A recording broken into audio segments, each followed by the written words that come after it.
अच्छा, ऐसा धोखा हमारे साथ किया, भोगोगे तुम।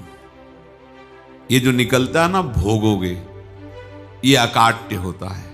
क्योंकि किसी का भी हृदय, मान लो किसी भी जीव जंतु को आप कष्ट दें और उसका हृदय आह भर जाए, तो वो आह वज्र की लेख है, तुम्हें भोगना पड़ेगा। वो आह किसी की ना लेना जिंदगी। कोई ऐसा कोई आह भर करके कह दिया तुम समर्थ हो, हम तो कुछ कर नहीं सकते, वो अंदर से दुखी, फिर तुम्हारी सामर्थ्य काम नहीं करेगी, मिट्टी में मिला देगी। ऐसा नहीं कि आप जो कर रहे हैं कोई देख नहीं रहा, कोई हिसाब किताब नहीं, जो कर रहे हैं अवश्य में भोक्तव्यम, बहुत सावधान।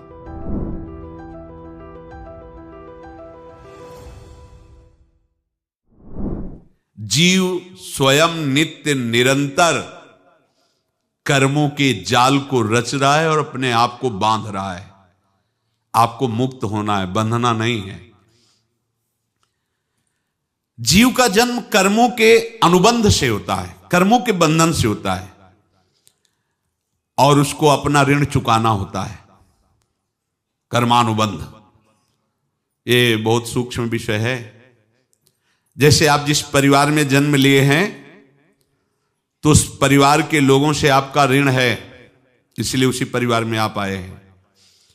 और ऋणानुबंध, उसको बिना चुकाए या बिना वसूल किए आप वहां से जाएंगे नहीं।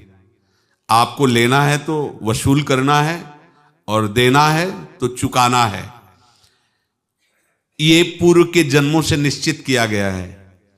जैसे किसी के यहां पुत्र हुआ, जन्म से ही पैसा खर्चा शुरू हुआ, जो बड़ा हुआ तो उद्दंडता के द्वारा मार पूरे परिवार को क्लेश पर क्लेश देता चला जा रहा है।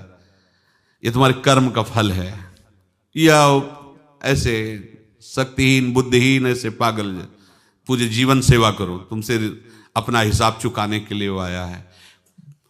अब परिवार के जो सदस्य जुड़े आके, मतलब पत्नी आते ही पूरी हृदय में आनंद, परिवार में आनंद, और जीवन भर वो आनंद ही सुख देने के लिए उसका जन्म हुआ। वो अपना ऋणानुबंध मुक्त, और आते ही भयंकर क्लेश खड़ा कर दिया, बीच में दीवाल और झगड़ा वैसा, फिर अतरे दिन मारपीट शुरू, कलह अशांति, पूरा जीवन नरक हिसाब करने आए। यहां ऋण चुकाए बिना कोई जा नहीं सकता, ऋण चुकाना पड़ेगा। किसी का ऋण वसूल करना है तो किसी को ऋण चुकाना है, दोनों काम करने होते हैं। अनेक जन्मों